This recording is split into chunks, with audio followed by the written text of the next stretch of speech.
সালমান শাহ ভাইয়ের জন্য 41টি প্রাণ জড়ে গেছে। আন্দোলন ছাড়া কোনো পথ নাই। সিলেট থেকে প্রতিবাদটা আরো বেশি জোরালো করা উচিত। এটা তো রাষ্ট্রের দায়িত্ব। আমি শুধু একটা জিনিস জানি যে আন্দোলন ছাড়া কখনো কোনো কিছু আদায় করা যায়নি। বাচ্চা যখন কান্না করে তখন কিন্তু বাচ্চার মা ভাবে যে আমার বাচ্চাটা ক্ষুধা লাগছে। তো আন্দোলন তো অবশ্যই আমাদের গড়ে তুলতে হবে এবং আন্দোলন ছাড়া কোনো পথ নাই। আপনারা দেখেছেন যে কোনো কিছুতে আন্দোলন ছাড়া কিন্তু আজকাল হয় না। তবে আন্দোলনটা আরও জোরালো করতে হবে। আর আমরা এতদিন চেয়েছি এই কারণে যে সালমান শাহ ভাই হচ্ছে একটা রাষ্ট্রীয় সম্পদ।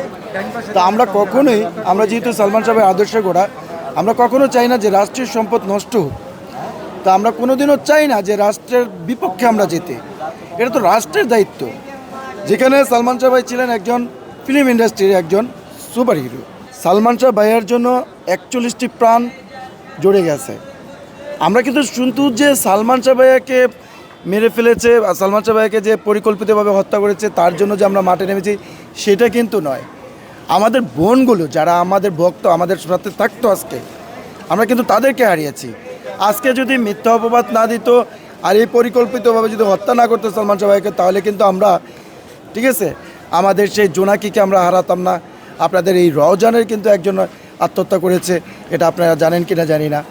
এই রওজানের একটা মেয়ে কিন্তু আত্মহত্যা করেছিল।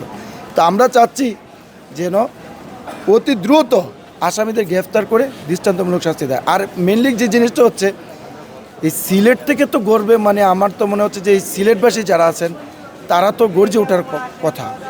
সিলেটবাসী আছেন, অনেকে চান, অনেকে কেন নামেন না মাঠে। আমি মনে করি যে সিলেট থেকে প্রতিবাদটা আরও বেশি জোরালো করা উচিত। দেশে দেশে সবার সাথে দ্য নিউজ।